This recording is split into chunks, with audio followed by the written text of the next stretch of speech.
Karen tried to ban my war widow, Mom's flag. She didn't know my uncle is a state senator. You'd be surprised how fast a peaceful town turns into a courtroom when someone messes with the wrong flag. It wasn't just fabric.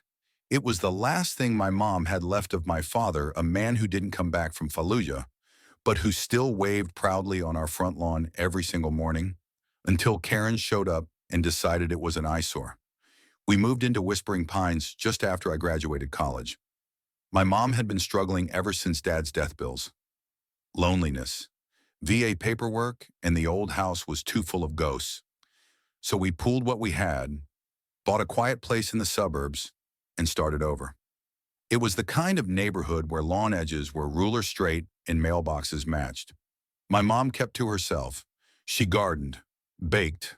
Every morning, she'd raise that flag at 7 a.m., no matter the weather, a quiet salute to the man who never got to retire. Then came Karen Jansen, HOA president by self-appointment. She rolled into our driveway with a clipboard and a Bluetooth earpiece like she was running the Pentagon. "I'm here regarding a visible violation," she said. My mom blinked.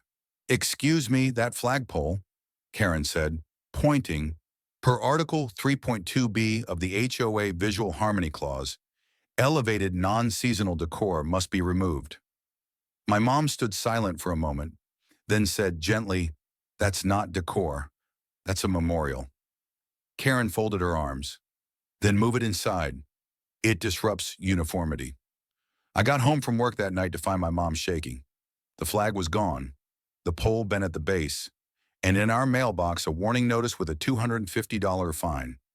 The letter was signed HOA Compliance Chair, Whispering Pines Authority.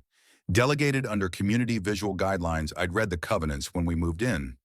There was no such clause, and the HOA hadn't been legally recognized in over 2 years. I called my uncle.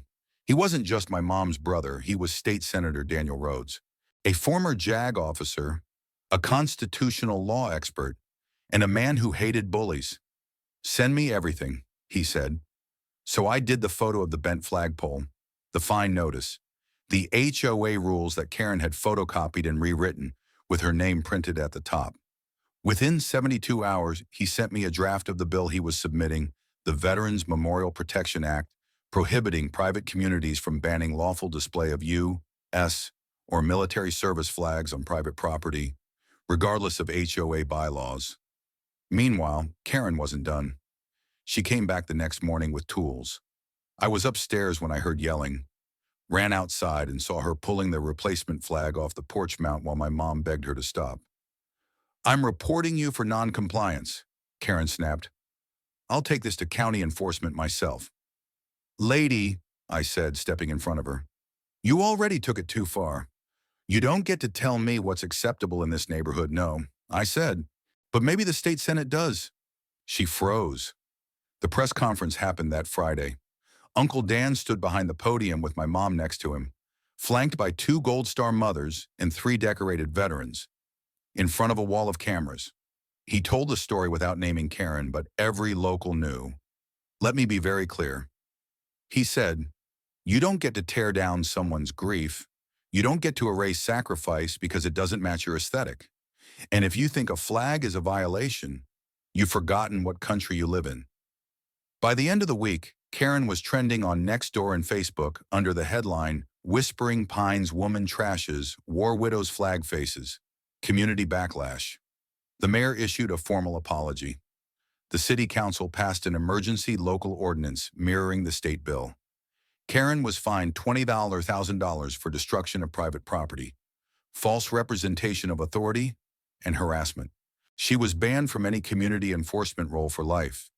People brought flags to our lawn, mini ones, full-size ones, hand-painted ones. My mom cried the day she found a letter from a Marine widow in Michigan. "You fought quietly, but you reminded the rest of us we're not invisible." Karen moved out 3 months later. Her house took over a year to sell People Remembered, and the new owners. They installed a proper flagpole with spotlights. Now every morning, my mom raises the flag again, not alone, not scared, not silenced. And next to it, a new plaque that reads, "This flag flies for those who can't." And for those who tried to take it down, we raised it higher. So here's the question I leave you with. When do rules become excuses for cruelty? Who gets to decide what respect looks like? And who pays the price when we forget? Drop your thoughts below. Let's talk about dignity, grief, and the power of remembering out loud.